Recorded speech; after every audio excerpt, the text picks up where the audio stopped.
The Camel Lotus Honda will not go down as one of the great cars in the history of motorsport.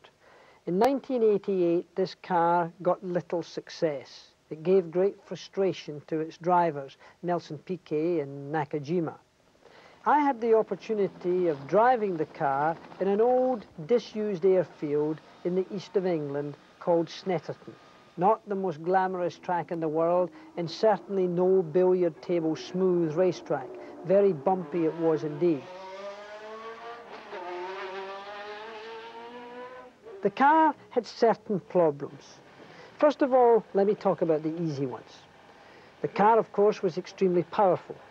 But with a powerful engine, you have to have a suspension and steering geometry that goes with it to allow the driver to drive in a fashion that reaches the ultimate limit of adhesion and performance of the car. With the Lotus, that was not going to be the case. The car's rear end was very nervous. It had very little rebound control. The car felt as if the chassis may have been flexing. It certainly didn't give the driver a great deal of good feel and confidence.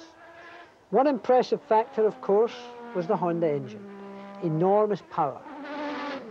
It had a strange way of applying itself, though. When I drove the Ford turbocharged engine, it was very gentle, very smooth, almost flexible in its characteristic. The Honda, on the other hand, was very abrupt, very instant. Everything that you did seemed to be a jerk and a move. If you put the power on, it cracked on. It didn't come gently on.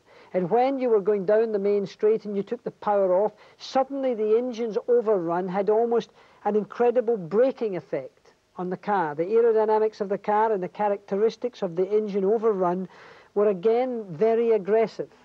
It certainly wasn't a sympathetic engine to chassis relationship. It was something of an angry power unit with an unfriendly chassis. So it really wasn't a nice experience when you consider that Snetterton itself is extremely bumpy.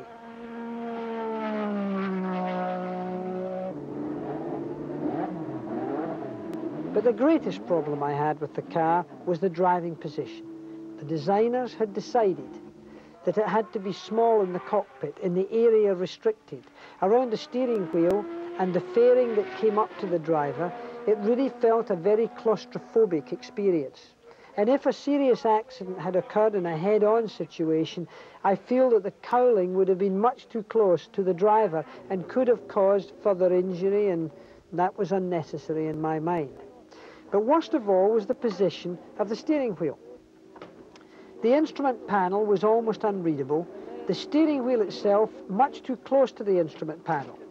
And in fact, the master switch and the jack, the rubber jack that connects the microphone inside the helmet to the switch that allows him to speak to his pit on the radio, was so close to the steering wheel that at the very beginning of my run, I think on the third or fourth lap, going through a corner called the bomb hole, I actually got my driving glove jammed between the master switch and the radio jack and the wheel itself. I couldn't move the steering wheel one way or the other, and in fact I spun the car in the process because I switched the engine off without intent. I had to take my glove off and remove the steering wheel to untangle the mess. Now maybe I was wearing driving gloves that are a little bit heavier than what Nakajima or Piquet wears.